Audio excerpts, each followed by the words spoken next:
Hi, dear students. I am H.K. Mahesh, working as an English language teacher at Government High School Halli.Chitradurga Taluk. Students, I know it's a really a tough time, especially for 10th standard students, but don't get discouraged. Be confident and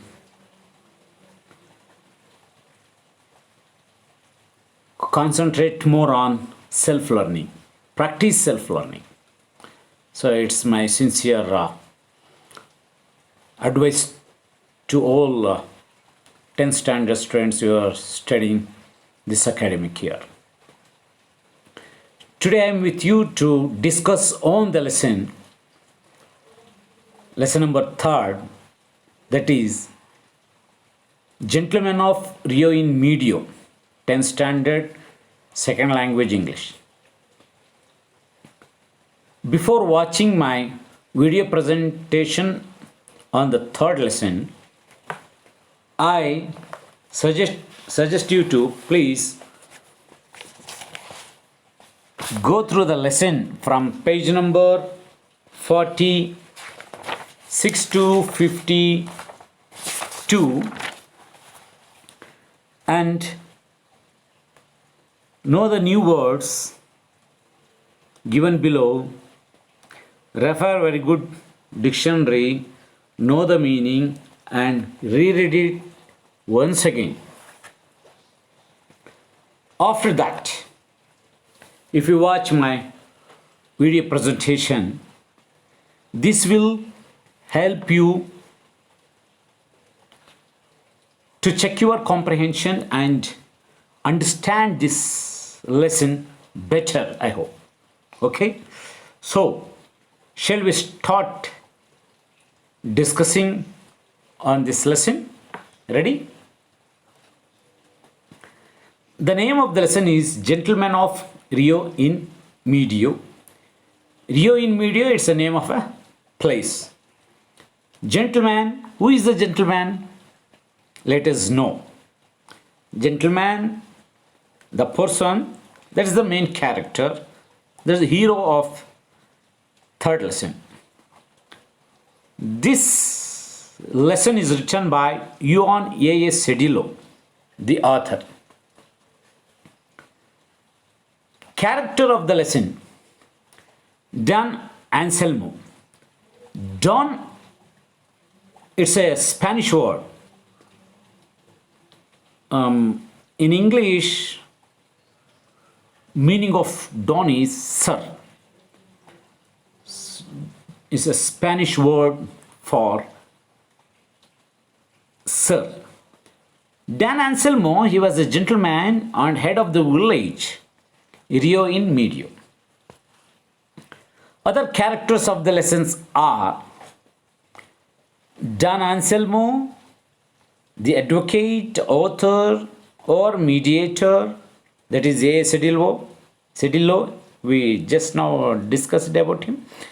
The Americans, a dark young man, children of the village, the engineer or surveyor.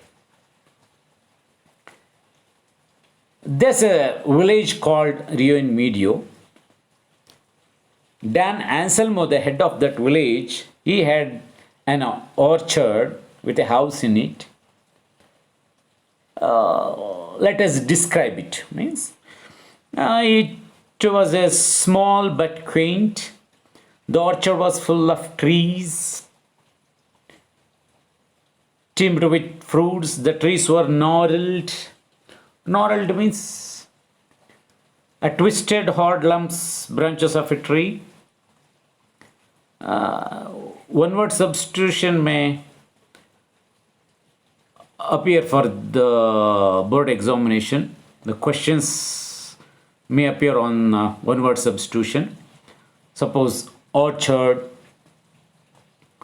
quaint,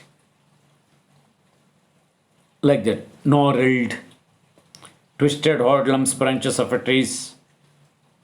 It called dash. The trees were gnarled.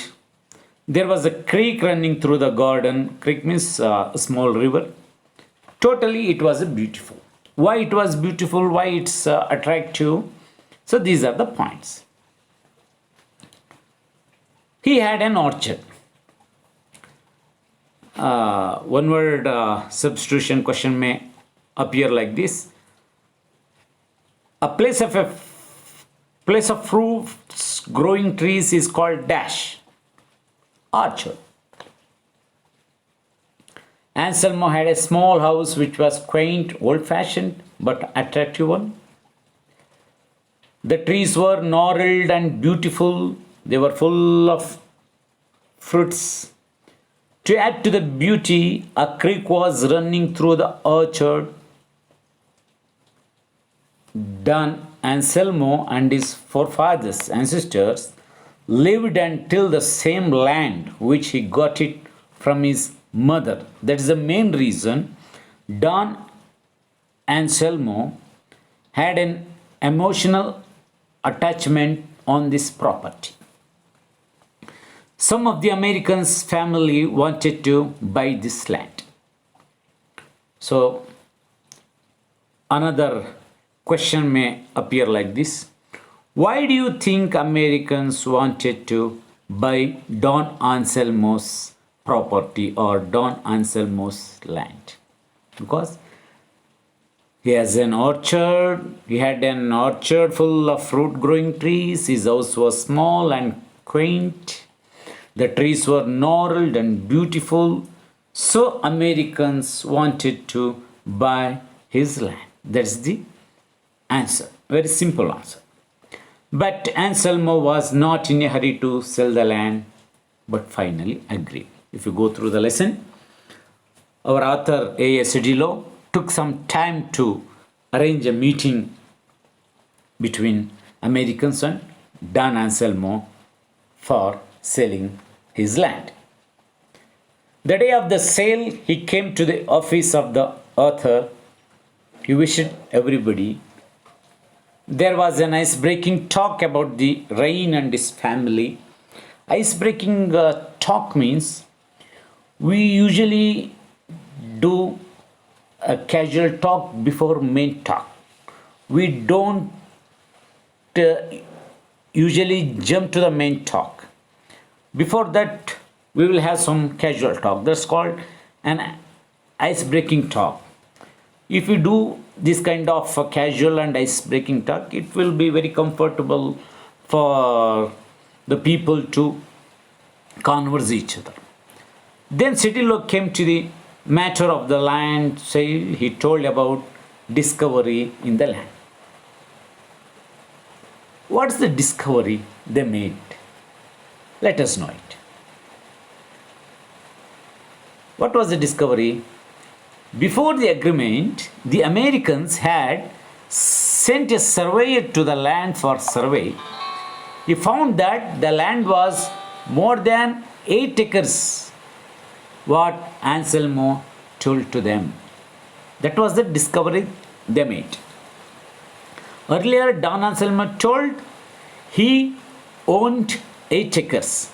But these Americans came to know through surveyor that he had owned more than 8 acres. So the Americans were ready to give extra money for the additional land. Why Americans were ready to give extra money to the to Dan Anselmo? That's the reason. They found extra land, so they offered extra money. But Anselmo did not accept the extra money offered for the land. It's a surprise. Surprise for everyone. Suppose we were in his place, we would have accepted the extra money. We didn't refuse it. That's why he is called gentleman, hero of this lesson. This gentleman, Anselmo, he did not accept the extra money offered for the land. Reason, he felt it was insult for his personality because he was a man of principles. Why did Dan Anselmo refuse the extra money offered for the land by the Americans? The simple pointed answers. Or he felt it was insult for his personality as he was a man of principle. Very simple answer. Okay. He just accepted $1,200, not more nor less. He accepted only $1,200, what he had already agreed upon. So, he stuck to his words. This gesture made Americans that Anselmo was a generous. Anselmo was a good man.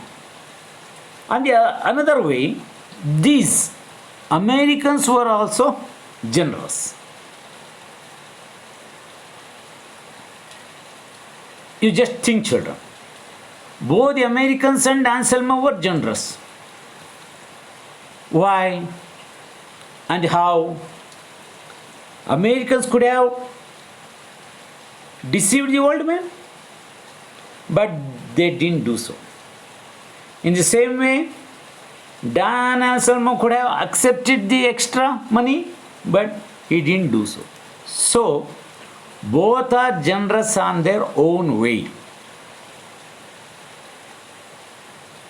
A month later, the Americans had moved into the new house with some renovation, with some repairs. They plastered the house, pruned and trimmed the trees, patched the fences. But Americans made a complaint about the children of the village. What was that complaint? Let us know. The complaint was the children of the village were overrunning their property. They played under the trees, built play fences around the trees, and took blossoms. Legally, the Americans, the new owner of the property, new owner of the land, owned. The children of the village were not allowed to play, they were not allowed to play around the trees and take blossoms and overrun their property. But the children of the village, they continued what they have been doing. That's why the Americans were upset and they complained about this. Again, for this a meeting was arranged by A. Cedillo, the mediator. The author asked about the complaint. He told Anselmo that these Americans were good people and want to be good neighbors always. In the lesson you might have come across another Spanish word said by our author A. Cedillo. Americans were buena gente. Buena gente, it's a Spanish word. What is the meaning of buena gente? They were good people. Because they were ready to offer more money for additional land. That's why he said they are buena gente. He told Anselmo that these Americans were good people, so they wanted to be your good neighbors always, but the children of the village trespassed the property. This is a complaint made by the Americans. We know when one signs a deed and sells real property, one sells also own everything that grows on the land and those trees, every one of them are on the land and inside the boundaries of what all sold. By this we can know that legally they are the owners. Who are the legal owners? the Americans. But children were not allowed to trespass their new property. But they did it. That's the complaint. That's why Americans were upset. Respond to this, Anselmo gave a surprising answer. I sold them my property, I sold them my land, but I did not sell the trees in the orchard because they are not mine, they belong to the children of the village. Here, they means the trees. The trees belong to the children of the village. It's a famous statement from the lesson, Gentleman of Rio in Medio. I sold the land, but I did not sell the trees. The trees belong to the children of the village. Why did he say so? Let us know. Anselm told the people in the village were all his dissidents. Here, one more one word substitution. Dissident means a group of people related to a family that existed long ago is called dash dissident. In Kannada, we call Vamshaja. Sobrins and nietos, relatives, niece and nephews. Again, sobrinos and nietos, it's a Spanish word for niece and nephews. Almost all village people were all relatives. Every child was born in Rio. He had planted a tree in the name of the child. So the trees belong to children of the village. That is the reason why Anselmo told that trees belong to the children of the village. This is the reason. This is the reason. Every child was born in Rio. He had planted a tree. Why he had planted a tree in the name of the child? We should know about it. It's a practice started since the railroad came to Santa Fe. This practice started since the railroad came to Santa Fe. It's a city nearby Rio in Medio. Most of the trees were destroyed during this work, so they planned to grow forest in their village. That's why head of the village, Don Anselmo, had planted a tree in the name of the child after every child was born in Rio in Medio. That's why he said the trees belong to the children of the village. That's the reason. The Americans could not do anything. They could do nothing. It took most of the following winter, one more season, to buy the trees individually from the descendants of Dan Anselmo in the valley of Rio in Medio. Actually, they were not supposed to do like this. But they did all these procedures because the Americans, they knew that this Don Anselmo, he was a gentleman, man of principles. He was generous. That's why the Americans took time and bought the trees from the descendants of the valley of Rio in Medio. This is about the lesson, Gentleman of Rio in Medio. I hope the lesson is informative and helpful in understanding better. I think this is very helpful for you to check your comprehension better. After this, you can go to the questions given in the textbook. Easily you can write the answers. Okay.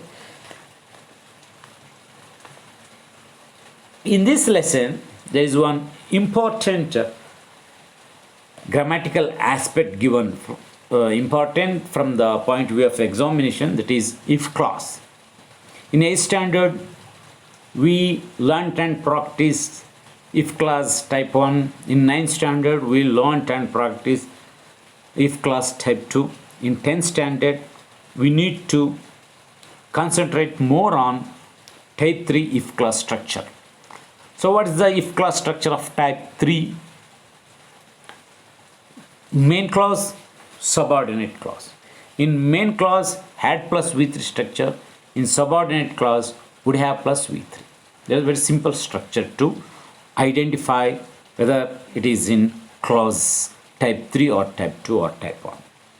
So let us know better by discussing this example cited below. If I had brought the cameras, we would have taken some photos. In main clause, had brought, had plus V3 given. In subordinate clause, would have taken, again would have plus V3. Easily you can identify the structure used for if clause type 3. In the same way, you can see another example. If you had gone to the station early, you wouldn't have missed the train. Structure in main clause, had gone, had plus V3. Structure in subordinate clause, would not have V3. Would have 3 or wouldn't have 3. Structure is same, but in second example it's a negative sentence, whereas in first sentence it's a affirmative sentence. That's the difference. Would have taken, wouldn't have taken, both would have plus V3 structure. So in examination, one part of the sentence is given and you need to write another part of the sentence. Just you need to write, you need to select the structure of the remaining part. Like if I had brought the cameras, we dash some photos. Will take some photos. Would take some photos. Would take some photos. Can take some photos. Would have taken some photos. Easily you can write would have taken some photos, because if you practice this if clause type 3, it will be very familiar for you to immediately, quickly identify the structure, identify which is the correct answer. Please practice these if clauses type 1, type 2 and type 3. These are very, very important and essential in day-to-day life to speak, to improve spoken English. Do practice. Do use these if clauses in your day-to-day conversation and have a mastery on these if clauses. I think it's very easy. Okay. Still, if you have any doubts, get it clarified by your teacher. You can contact me also over phone and get all your doubts clear. Don't be distracted. Don't be discouraged. I know it's a tough situation. It's because of pandemic. We are all facing tough time, but please make use of this quality time. Make use of this time as a challenge. Self-learning. Time and again, I stress on self-learning. Please practice. Please concentrate more on self-learning. Definitely that will give you some confidence. Easily you can understand the text better with our help. Okay. I hope this video presentation will be helpful and informative for your better understanding. Thank you. Thank you very much.